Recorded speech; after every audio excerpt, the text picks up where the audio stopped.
நம்ம இன்னைக்கு தேவனோடு கூட இருந்து பார்க்குற ஒரு காரியம் என்னன்னு பார்த்தீங்கன்னா, மனிதர்களாகிய நமக்கு இருக்க வேண்டிய முக்கியமான ஒரு குணம் என்ன தெரியுங்களா? தேவனுடைய பிள்ளைகளாகிய நமக்கு இருக்க வேண்டிய குணம் நன்றி. தேவனோடு கூட நமக்கு நிறைய நன்றி இருக்கும்.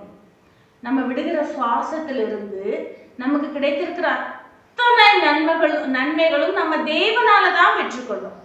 அவரால் தான் நமக்கு கிடைத்தது. இந்த சமாதானம், இந்த ஊணு, இந்த உறக்கம், இந்த வேலை, இந்த பணம், இந்த திறமை, எல்லாமே பலன், சுகம், ஆரோக்கியம் எல்லாமே தேவன் கொடுத்தது. ஆனா நிறைய கிறிஸ்தவர்கள் இன்னைக்கு என்ன பேசுவாங்கன்னு பார்த்தீங்கன்னா, அவர் எனக்காக அதை செய்யல, இதை செய்யல, நான் சொல்றதை செய்யல, இந்த காரியத்துல எனக்கு அது கொடுக்கல, இது கொடுக்கல, அப்படி நிறைய குற்றப்படுத்தி கொண்டே இருக்கிறாங்க. தேவனை குற்றப்படுத்துகிறது மிகப்பெரிய பாவம். அவர் பாவம் இல்லாத சுத்த தெய்வம். அவரை யாரும் என்ன பண்ண முடியாதுங்க, குற்றப்படுத்த முடியாது. ஆனா துணிச்சலா என்ன செய்கிறாங்க, அவரை குற்றப்படுத்துகிறாங்க. அவர் நமக்கு செய்த நன்மைகளை மறந்து, அவர் நமக்கு செய்த எல்லா காரியங்களையும் மறந்து, இந்த காரியத்துல எனக்கு சாதகமாய் தேவன் இல்லை அப்படின்னு சொல்லி குற்றப்படுத்துகிறாங்க. அது பெரிய பாவம். 1 கொரிந்தியர் 15ஆம் அதிகாரத்துல 57வது வசனம் சொல்லுகிறது, நம்முடைய கர்த்தராகிய இயேசு கிறிஸ்துவினாலே நமக்கு ஜெயம் கொடுக்கிற தேவனுக்கு ஸ்தோத்திரம். ஜெயம்னா என்னங்க? நம்ம காலையில ஜீவனோடு எழும்புறதே ஜெயம்தான்.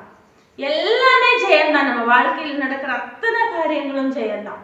ஆனா நாம் அதை புரிந்து கொள்ளாமல் அவரை குற்றப்படுத்தி அவரை விட்டு விலகி போகிறது நமக்கு தான் அது நஷ்டமா இருக்குமே இல்லாம வேற எதுவும் இல்லை. அப்போ தேவனுடைய பிள்ளைகள் நன்றி உள்ளவர்களா இருக்கணும்.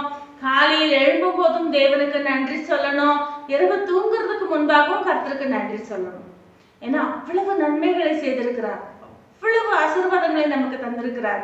அதுக்காக நம்ம சந்தோஷப்பட்டாலே நம்ம மனசு ரம்மியமா இருக்கும், நம்ம ஆரோக்கியமானவர்களா இருப்போம்.